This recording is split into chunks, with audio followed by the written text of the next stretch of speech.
Po, magandang hapon naman dito, 1:00 ng hapon dito sa amin, Mm. sa Ma'am, Israel. ma'am, kamusta naman po ngayon diyan po, dahil po meron nangyayari na mga, pag-atake po diyan sa, doon po sa Iran 'no, mula diyan sa Israel. Ma'am, kamusta naman po ngayon yung, kinalalagyan niyo diyan sa Israel? Ay, dito sa area namin, mabuti naman kami, pero is affected, pinadadalhan din ng missile, pero malayo yung aming accommodation sa pinadadalang missile. Panay-panay na nga nagpapalitan na sila ng ano, pero malayo kami, safe kami. As of now, safe kami dito. Safe kami sa accommodation namin. Ma'am, sa ngayon po ba, Maayos naman. opo. Sa ngayon po ba, ma'am, ano po yung mga binibigay na ano ng mga ano natin diyan, gobyerno, ma'am, na nagbibigay ba sila na or nagsasabi ba sila na huwag kayong mag-alala, safe tayo dito kahit pa man sa pagpang-atake na ginagawa nila, ma'am? Oo, alam mo kahit na yung ating embassy, nagbibigay sila ng alerted na 'wag lalabas ng bahay. Mm. Kasi 'pag nasa loob ka ng bahay, safe ka talaga. Mm. Ngayon, 'pag narinig niyo naman siguro yung siren kanina 'no, panay-panay ang siren ngayon, yun ay emergency alert. Na 'pag narinig mo yon, pumunta ka na sa mga shelter or 'wag kang lalabas ng bahay. Sa bawat trabaho namin, meron kaming mga mamad. Ang tawag nila mamad, which is shelter house. Bawat building dito. Ang Israel, sa totoo lang, kung narito kayo sa Israel, ang mga news na nakikita nyo sa mga TV, hindi lahat totoo. Kasi kami magpapatunay. Kasi ito, gera. Pangalawang gera na to na ano namin. Sa awa naman ng Panginoon, okay naman kami. Kasi ang Israel, hindi yan aatake kung hindi inaatake ng Iran. Ma'am, matanong ko lang po, saan kayo specifically sa part ng Israel po? Dito kami sa Mudiin. So, ma'am, Which mula is po, 1 hour from the city center, from Tel Aviv. Malayo kami, pero may parts of area namin na pinapadala ng missile talaga ng ano.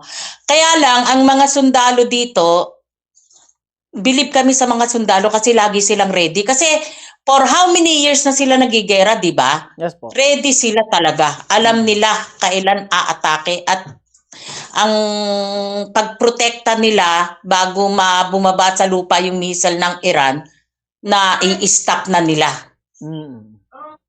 Kaya ayaw namin mag-worry din family namin sa Pilipinas eh. Oo po. Kasi ang hirap kasi nasasabi na nagigera na naman, ayan na naman. Hindi, nagigera man pero God protect us. Kasi land of promise to eh. Walang makakadipit dito. Ma'am, sa ano po, ma'am, doon po sa mga or sa Center City, meron po ba kayong kakilala doon, ma'am, or contact? Oo, bakit hindi nyo maano ang mga embassy? Kasi sa Tel Aviv sila. Yes, ma'am. Ngayon, kasi sir, dito, pag ganyang nagigera, limit ang aming mga network. Kasi hindi kami pwedeng gumamit ng network, ng internet kasi ginagamit ng mga sundalo para ma-detect kung saan babagsak ang missile. Kaya minsan makikita mo napuputol na lang yung mga tawag eh. Nililimit nila, hindi pwedeng magtagal ang ano. Ang maganda ngayon, Sabbath day, which is Sabbath day, parang sa atin Sunday, ang lahat ng tao nasa bahay. Kaya lang, bawat building dito may shelter. Siyempre building, di ba? Hindi mo alam kung saan babagsak yung missile. Kaya pupunta kami ng shelter talaga para safe talaga kung sakaling accidentally na doon bumagsak ang missile. Ma'am, nasabi Siyempre niyo... may affected area lalo sa city, lalo ang airport, titirahin niya ng Iran. Alam nila kung saan sila titira eh. Pero safe kami, sir. Nako, safe kami. Wag naman mangyari, pero safe kami sa ngayon, ha, as of now. Pero kami, alerto din. Prepare namin ng mga important documents namin para in case na magkaroon ng evacuation, naka-ready kami, ganun. Good to hear that, ma'am. Ma'am, tanong ko na lang po.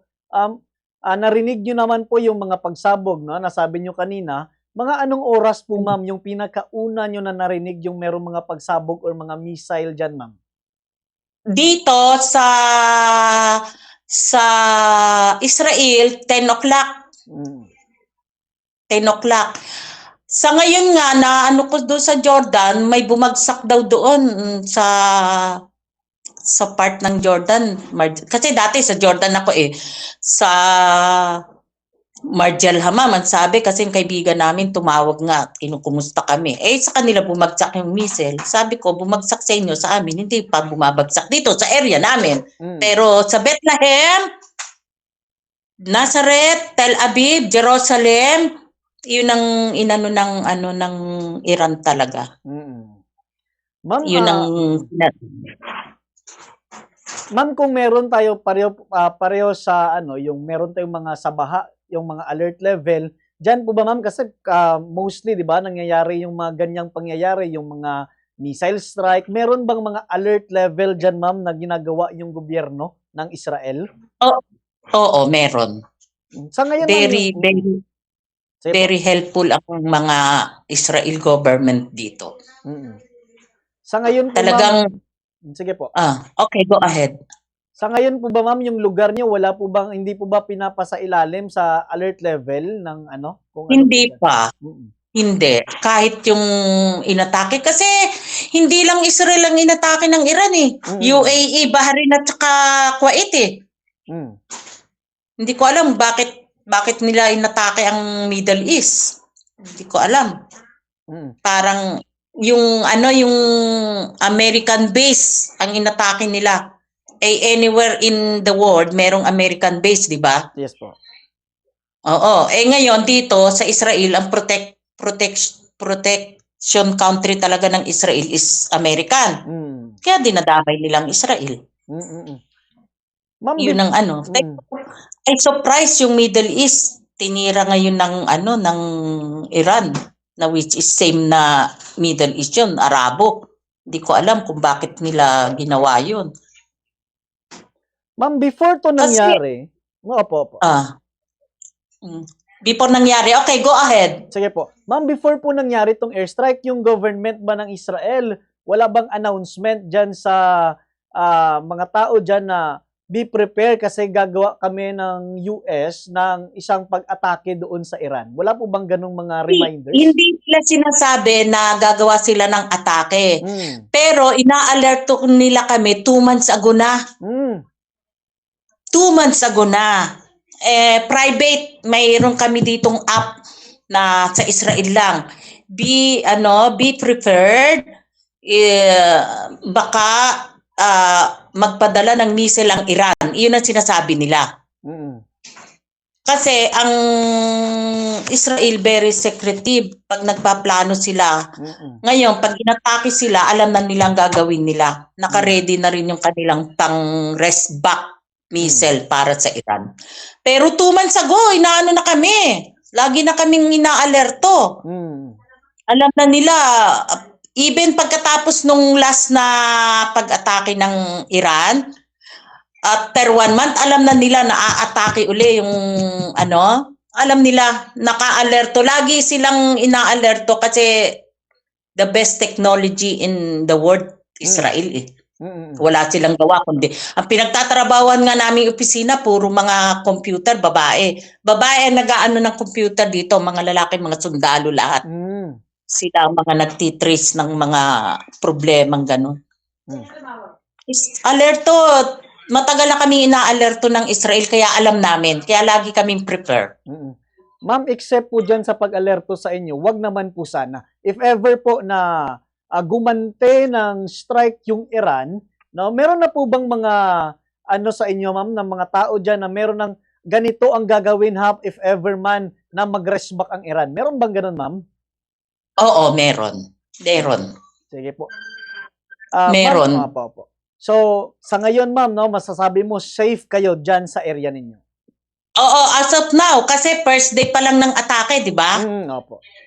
Ngayon, we will know. After that, hindi natin alam kung hanggang kailan to, Kasi nung last time, bali, dumating din kami dito, gerang-gera, bombahan talaga, yumayanig ang lupa talaga doon sa accommodation namin, pero safe kami, di ba? Opo. Ngayon, unang araw ngayon, God knows, sa susunod na araw.